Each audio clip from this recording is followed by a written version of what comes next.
Sejam bem-vindos a mais um culto online da Igreja Evangélica Metodista Portuguesa. Eu saúdo a todos com a graça e a paz de Nosso Senhor Jesus Cristo.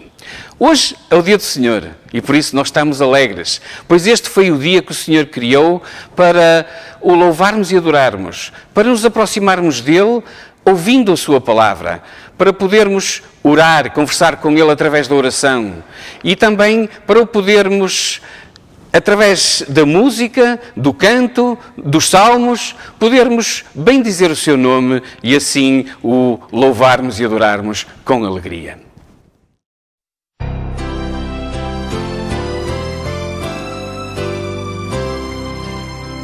Eterno Pai, teu povo congregado, humilde entoa o teu louvor aqui. No dia para o culto reservado, com esperança olhamos para ti.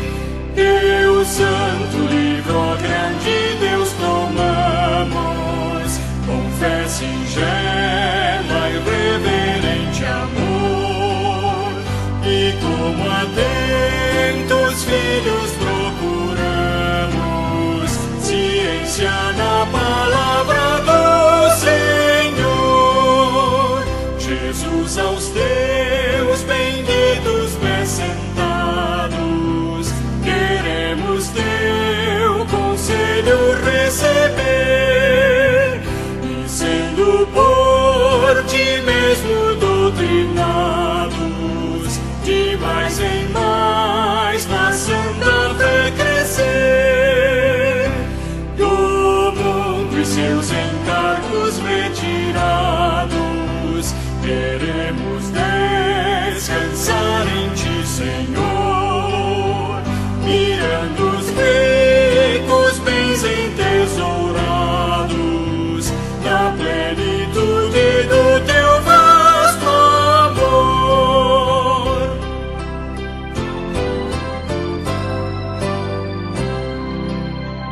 Ensina os teus Espírito divino, dissipa as trevas destes corações, e com a luz do teu celeste ensino, vem aclarar as tuas instruções.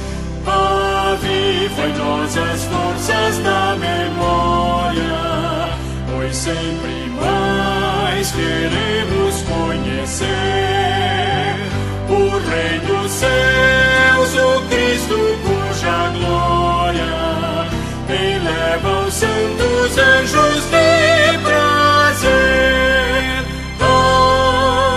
Amém.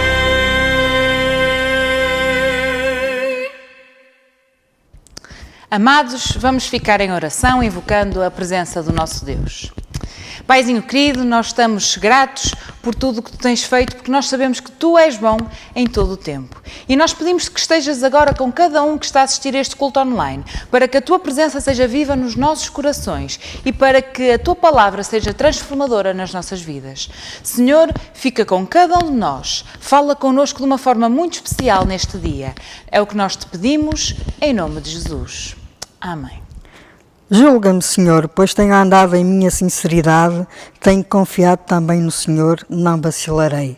Examina-me, Senhor, prova-me, esquadrinha os meus rins e o meu coração, porque a tua benignidade está diante dos meus olhos e tenho andado na tua verdade. Não me tenho assentado com homens vãos, nem converso com homens dissimulados. Tenho aborrecido a congregação dos malfeitores, não me ajunto com os ímpios. Lavo as minhas mãos na inocência e assim andarei, Senhor, ao redor do teu altar, para publicar com voz de louvor e contar todas as tuas maravilhas. Senhor, eu tenho amado a habitação da tua casa e o lugar onde permanece a tua glória. Amém.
E logo ordenou Jesus que os seus discípulos entrassem no barco e fossem adiante para a outra banda, enquanto despedia a multidão.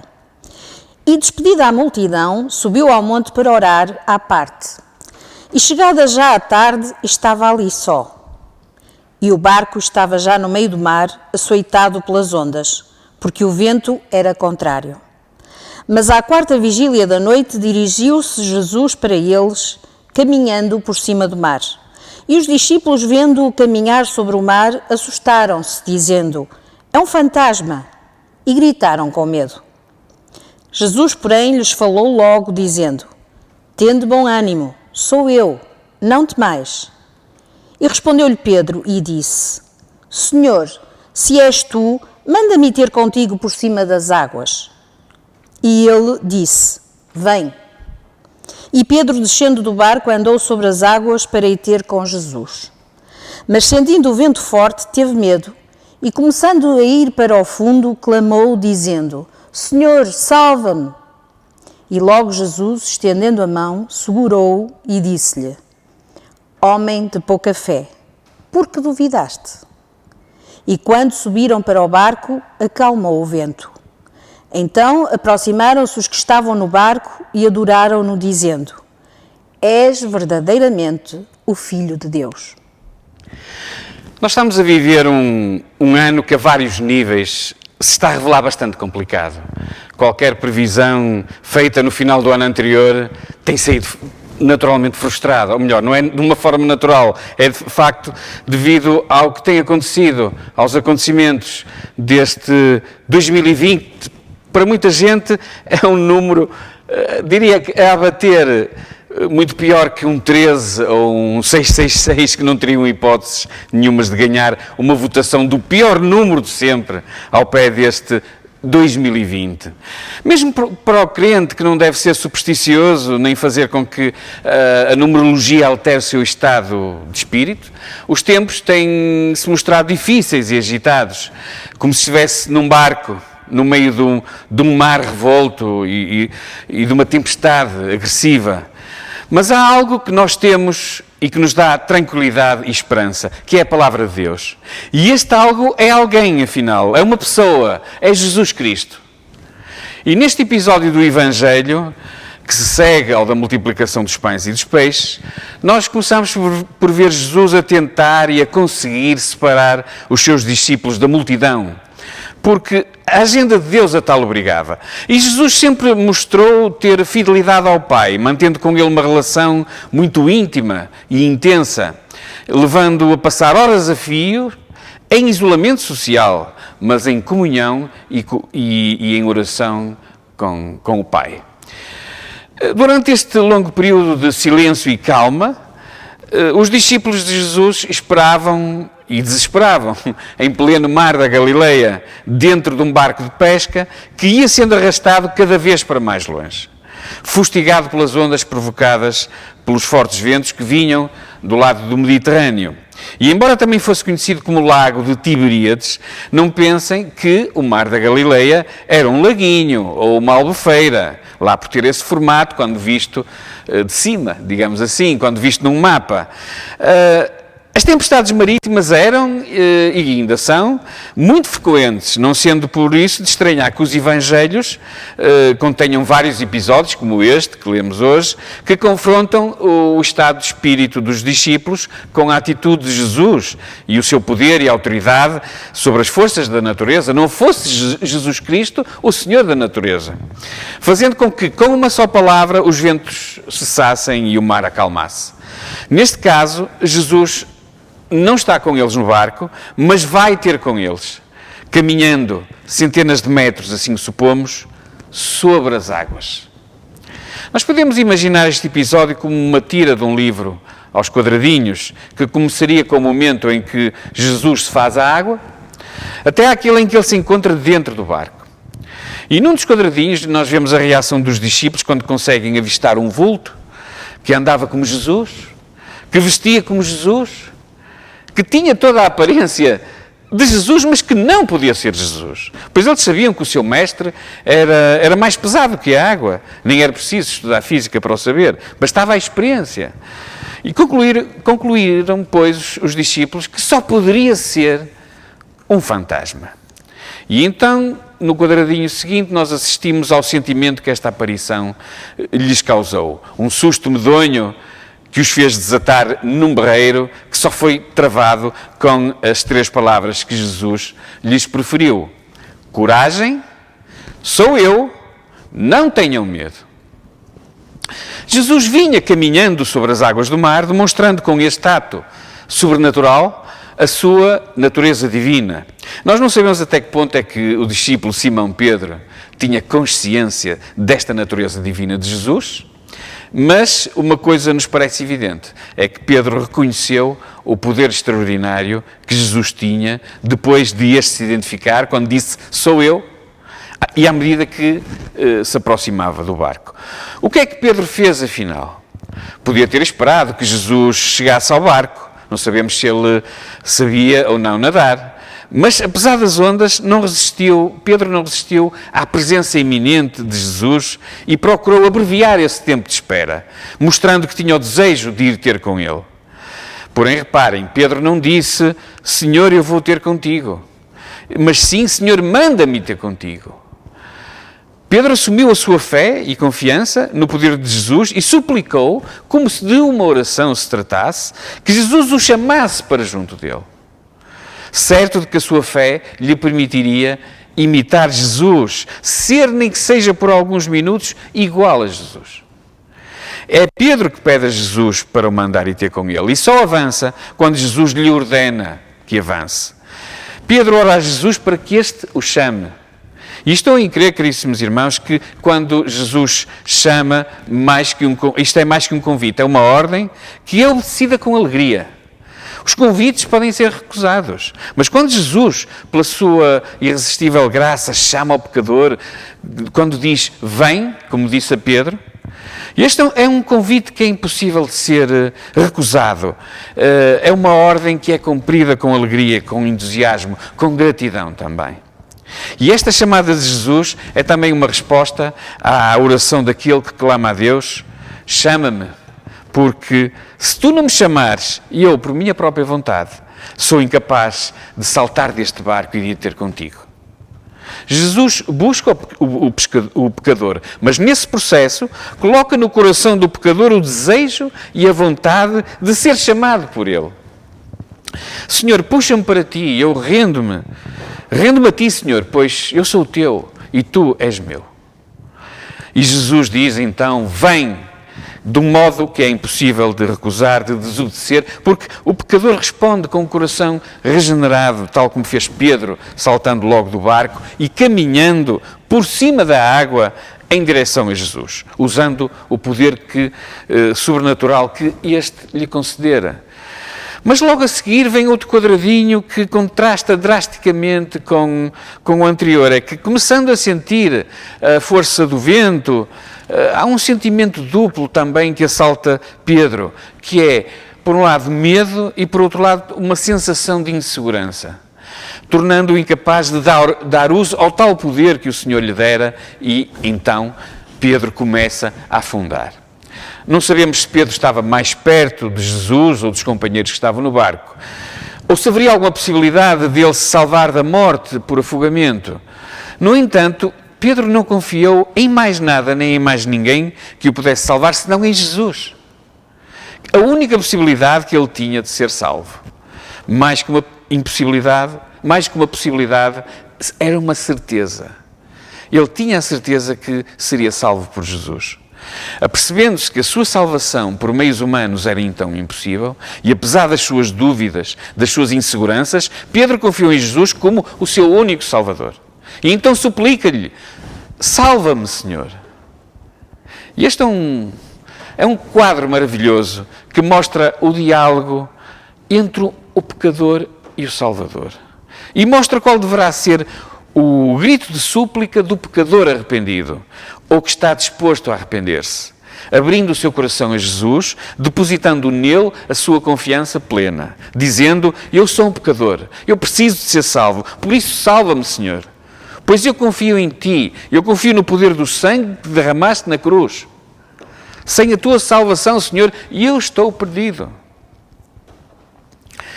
E chegamos finalmente ao quadradinho que é aquele que dá título a esta mensagem que eu partilho hoje convosco, chamada A Mão Estendida. Penso que é normal, quando lemos quando ouvimos este episódio do Evangelho, fixarmos a nossa atenção para a frase que Jesus proferiu com um certo tom de reprimenda, ou forte mesmo, a Pedro: homem de pouca fé, porque duvidaste. A nossa tentação é colocarmos-nos no lugar de Pedro, e fazemos-lo bem, sentindo-nos incomodados e atingidos por esta acusação que Jesus nos faz, lembrando-nos das nossas dúvidas. E pior do que isso, lembrando-nos da nossa falta de fé. E é aqui que o nosso orgulho fica ferido, pois nós enchemos-nos de vaidade por estarmos convencidos do nosso conhecimento de Deus e logo nos deparamos com a nossa condição de pecadores, com a nossa miséria, com o nosso pecado. E aí o que fazemos? Entramos em desespero, desesperamos. Mas se esta segunda parte de Mateus 14:31 dá uma forte tareia no nosso orgulho ou na nossa soberba, a primeira parte, se atentarmos bem nela, faz-nos descobrir algo de extraordinário, algo de maravilhoso e de belo, e que não nos dá qualquer desculpa para alguma vez cairmos em desespero perante a nossa miséria, perante o nosso pecado. É quando lemos o seguinte: Jesus estendeu logo a mão e segurou-o. Jesus estendeu logo a mão e segurou-o. Embora inundada pelo medo e pela dúvida, a fé de Pedro é, apesar disso, uma fé verdadeira, que o fez caminhar durante alguns segundos sobre a água do mar. Porém, o mais importante é que este humilde pescador não foi abandonado quando a sua fé vacilou. Pelo contrário, o Salvador estendeu logo a sua mão e segurou a mão de Pedro, não alargando mais, até chegarem ao barco e a tempestade de vento acalmar. No fundo, a fé de Pedro não é muito diferente da nossa, que é sempre pouca, insuficiente, minúscula quando comparada com o já de si pequeno grão de mostarda, conforme diz a parábola de Jesus. Ainda por cima com razoáveis porções de medo e de dúvida. Também combinada, como convém, com alguma confiança e muita coragem. Mas uma coisa sabemos: se atendermos bem ao que a Bíblia nos ensina, podemos concluir o seguinte: Deus não fica à espera que tenhamos uma fé completa e perfeita para nos estender a mão e nos salvar. É importante, eu diria mesmo obrigatório, termos uma dose elevada de confiança. Mas os períodos em que somos assaltados pela incerteza e pela dúvida não colocam de modo algum em causa a legitimidade da nossa fé. Quando muito, põe à prova a nossa fé, estes períodos difíceis. Por isso, querido irmão ou irmã, querido amigo, se perguntas a ti próprio: será que eu tenho fé suficiente? Ou se vem ao teu coração aquela pergunta: será que eu estou realmente salvo?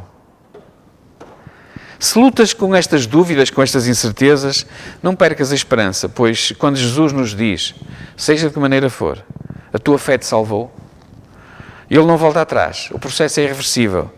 Mesmo que a dúvida surja, Jesus é o teu Salvador, no meio dessa luta, desse mar atormentado, desses tempos difíceis que estás a viver.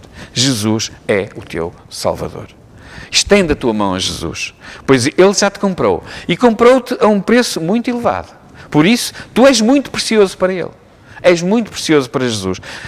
Por isso, já és dele, assim como Ele é teu. Não só é o teu Senhor, mas é também o teu Salvador, aquele que te estende a mão para não mais te largar, conduzindo-te em segurança para até chegares a esse barco que é o lugar que já te pertence e que pode e deve começar a ser vivido desde já, com a paz que só Ele te dá, para toda a eternidade. E então poderás orar da seguinte forma: Senhor, eu sei que os meus pés podem falhar, mas em Ti eu vou confiar. Nem que seja no alto mar, no meio de uma tempestade, em Ti eu vou confiar, Senhor. Porque eu não resisto à Tua graça. Os meus pés podem ficar a tremer, vencidos de medo, mas eu sei que não vais falhar. Eu sei que a Tua mão estendida me irá segurar. Por isso, eu clamarei a Ti, Senhor. Eu confiarei na Tua palavra, no Teu amor, na Tua provisão, enfim, no Teu descanso. Em Tuas mãos, pois, descansarei, porque na Tua presença a minha fé será mais forte. Então saberei que eu sou Teu e que Tu és meu. Que o Senhor nos ajude.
E chegou o momento neste nosso culto online de expressarmos a nossa gratidão a Deus, a nossa gratidão por tudo aquilo, por todas as bênçãos que nós temos recebido. E essa gratidão pode-se converter, e deve, numa oferta em dinheiro que poderá ser feita da seguinte forma. Ou colocam a quantia que entenderem num envelope, ou colocam num milheiro que costumam entregar no final do ano na igreja, e esse envelope poderão confiar a alguém que venha, entretanto, à igreja, ou podem também fazê-lo de uma forma por transferência bancária, usando o NIB que surge no rodapé do vosso ecrã. Por isso, nós estamos agradecidos a Deus e por isso vamos orar. Senhor nosso Deus, querido Pai, queremos-te, neste momento que estamos a aproximar-nos do final deste culto, agradecer-te por esta oportunidade que tivemos, estar a ouvir a Tua Palavra e a transmiti-la, e queremos também agradecer por todas as ofertas que o Teu povo contribuiu hoje. Que essas ofertas, pedimos-te que essas ofertas possam ser administradas com sabedoria e que possam ser convertidas, possam ser transformadas em grandes frutos que mostrem o engrandecimento do Teu reino e da Tua obra aqui no nosso lugar. Isto tudo te pedimos e te agradecemos, no nome bendito do Teu amado Filho Jesus. Amém. Pai nosso que estás nos céus, santificado seja o Teu nome, venha o Teu reino, seja feita a Tua vontade, assim na terra como no céu. O pão nosso de cada dia nos dás hoje. Perdoa-nos as nossas ofensas, assim como nós perdoamos a quem nos tem ofendido. E não nos deixes cair em tentação, mas livra-nos do mal. Pois Teu é o reino, o poder e a glória, agora e para sempre. Amém. Que a graça de nosso Senhor Jesus Cristo, que o amor do Pai e que a comunhão do Espírito Santo esteja com todos nós, com toda a Tua Igreja, em toda a parte onde se encontra, agora e para sempre. Amém.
Se eu me entregar, maravilha.